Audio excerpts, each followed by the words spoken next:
मित्रों को मेरा प्रणाम। और जैसा आज बता दूं, इस पावन अवसर पर आज मेरा जन्मदिन भी है, तो कितनी खुशी की बात है कि आज मेरा जन्मदिन और ये दिन एक साथ है। तो आपको मैं बताना चाहती हूँ कि आज का ये मंच आज का ये सम्मेलन कोई भाषण सुनने की जगह नहीं है। अब आप लोग सोच रहे होंगे भाई क्यों भाषण कहते हैं। आज का ये सम्मेलन कोई भाषण सुनने की नहीं, बल्कि एक चेतावनी है, एक संकल्प है, एक हुंकार है कि जब नारी शक्ति, जब मातृशक्ति चुप रहती है तो इतिहास सो जाता है, और जब मातृशक्ति बोलती है तो इतिहास बदल जाता है। बंधुओं, आज ये जमीन भारत कोई जमीन का टुकड़ा नहीं है। भारत एक संस्कार है, और उस संस्कार की जननी है हमारी मातृशक्ति।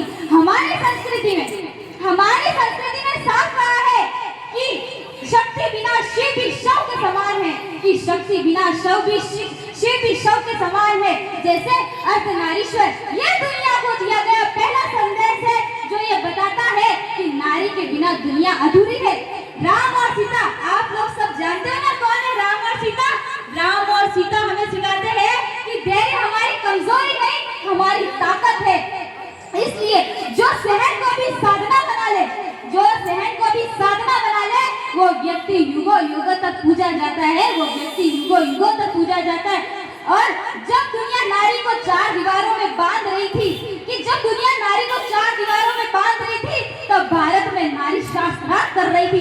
जैसे गार्गी, मैत्रेयी, अपोला, घोषा, ये प्राचीन भारत की विदुषियां हैं, जिन्होंने सवाल पूछे, चुनौती दी और हमारी सभ्यता को आगे बढ़ाया।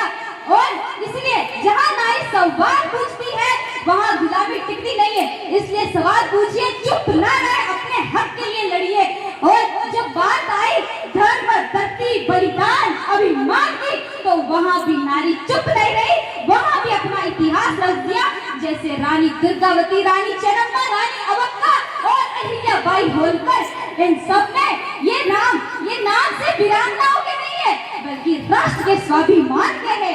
इसलिए नारी ने तो कभी युद्ध चाहा ही नहीं, हम कभी युद्ध नहीं चाहते, लेकिन अगर हमारे सामने अन्याय हो तो हमने जड़ से उखाड़ के फेंक दिया है उसको।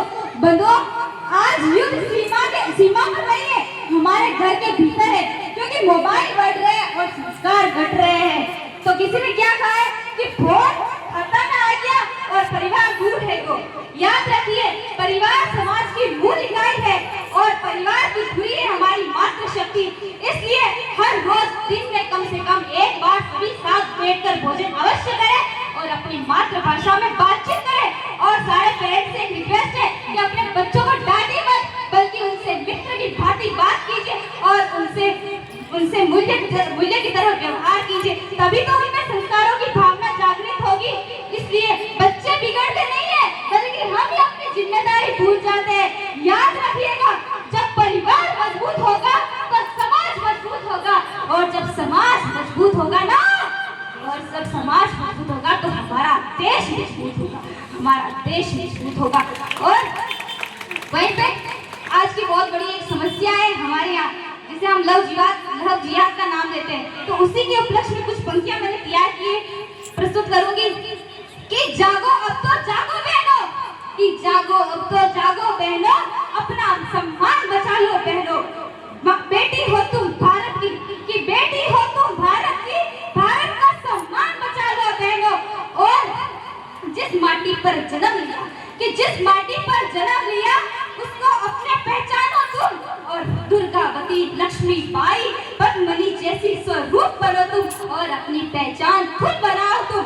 और ललिता, विशाखा, राधा रानी बेटी होती नहीं, अगर ये यशोदा नंदन तो नचाता कौन। अगर अनुसुईया जैसी बेटी तब साधिका नहीं होती, तो ब्रह्मा, रुद्र, विष्णु को झुलाता कौन।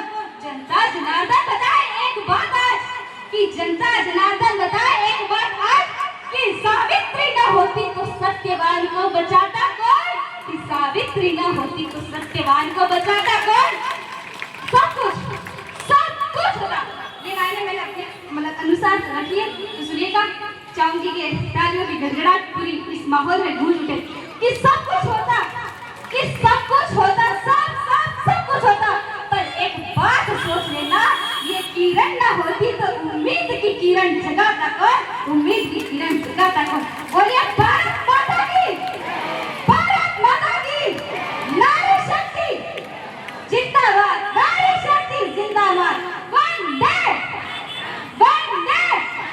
धन्यवाद।